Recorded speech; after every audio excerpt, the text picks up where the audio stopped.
Hey guys, I wanted to talk to you guys about listening to your children, the importance of listening to your children, paying attention to them, especially when they start school. I want to tell you guys a little story about what happened to me when I was a little girl.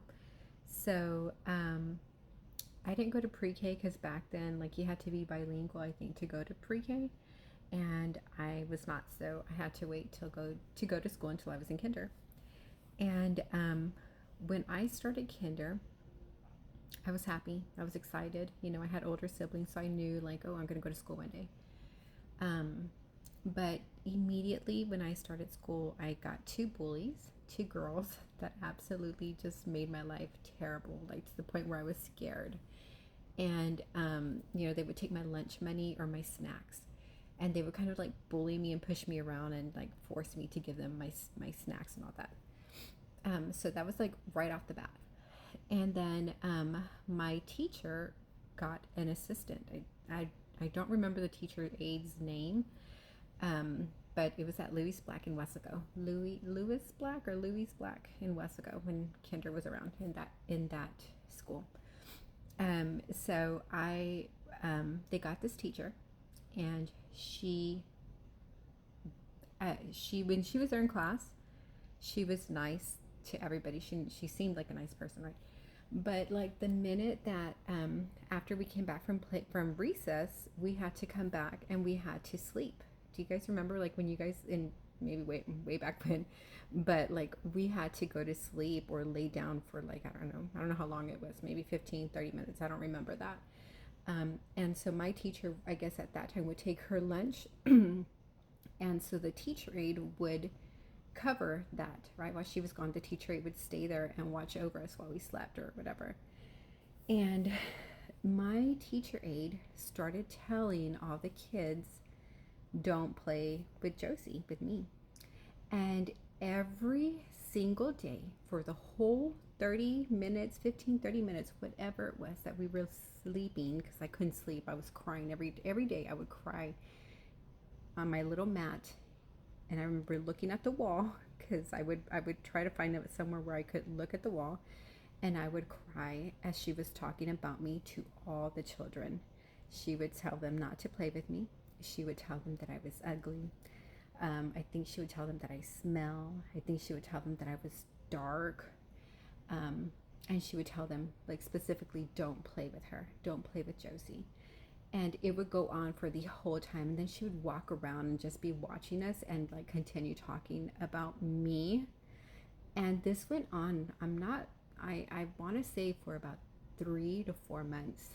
And I don't know how my mom figured out that I was going through something, because one day, I guess she kept asking me, like, what's wrong, Josie? Just what's wrong? Tell me. And then I guess I finally, like, started crying and broke down and, told her everything that happened.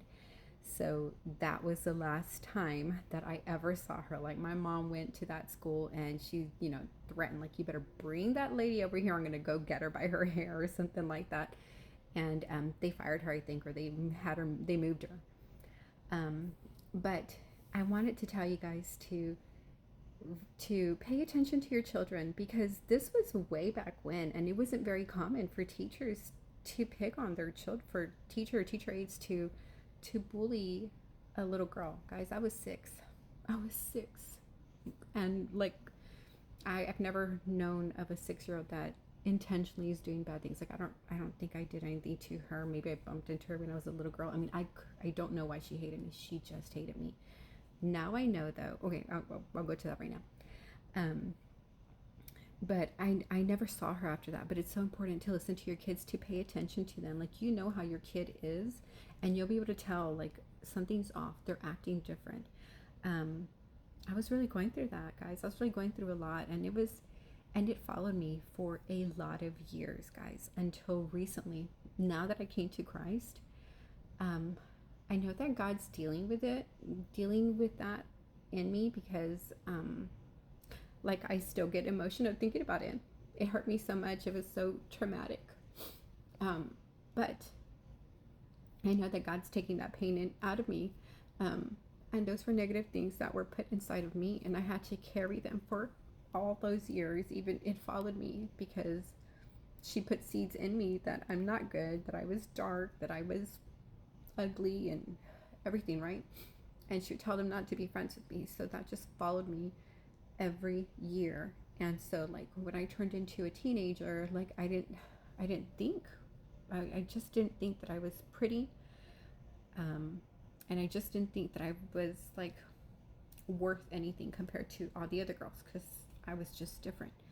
Like she literally planted those seeds and I didn't get any kind of like help like or anything about, with that, and I didn't know that it was something that was bothering me as a kid, and I just grew up continuing like every year going through whatever. And that followed me. It followed me, and for a long time until maybe in my late teens, I remember looking at myself in the mirror. No, mid-teens. I remember looking in the mirror and telling myself like, "You're not ugly. Like you are not ugly." And I know that was must have been God telling me that, to tell myself that, and I started believing it, and I started healing a little bit, but those doubts were in my mind and my heart. They were rooted deep in there, and they grew, and it followed me into marriage, into insecurity. I was just so insecure, even no matter what people would tell me of like, oh, you're pretty or whatever. Like it didn't sit in my head. I always felt less than that. I always felt less than. Um, because of that. And like then, you know, as I got older and marriage and other problems and things like that just added to it. But I wanted to say, pay attention to your children because it's so traumatic, especially when it comes from an adult. But I had to deal with an adult teacher bullying me every single day, Monday through Friday. And then the two girls that were bullying me during lunch. So I would get it during lunch at recess. And then when I went back, I had to get it again, and they loved it. They loved it. They would laugh. I remember laying there and they would giggle as the teacher was talking trash about me. um, but guys, pay attention to your kids, please. Be patient with them, love them, understand them, and if you have a doubt, if you have something inside you, know something's off on your baby, pay attention to them. Doesn't matter. Pay attention, listen to them, um, because it will mess them up as they grow up.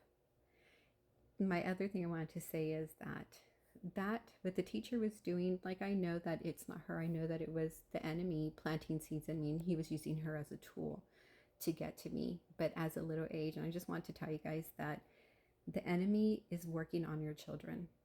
The enemy is planting negative seeds, bad seeds, so that they don't see the prize that they really are.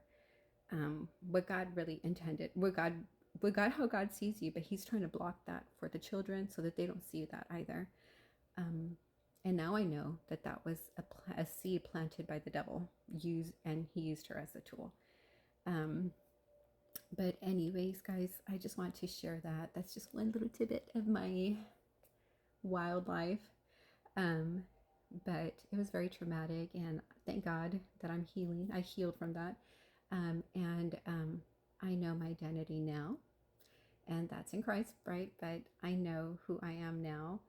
But I wanted to share this because I want you guys to just be more attentive to your children. If you're not, I'm sure good moms everywhere. But my mom was good too, and things were still happening to me at school and stuff. So pay attention to your kids. Know that if there's a change in the way they're behaving or anything, pay attention to them and know that the enemy truly is there to steal, kill, and destroy you, your children, your family. And so he's planting seeds, and he's trying really hard to work on your children to destroy them. So protect them, guys. They're beautiful. Protect them. And all right, have a blessed one. Bye.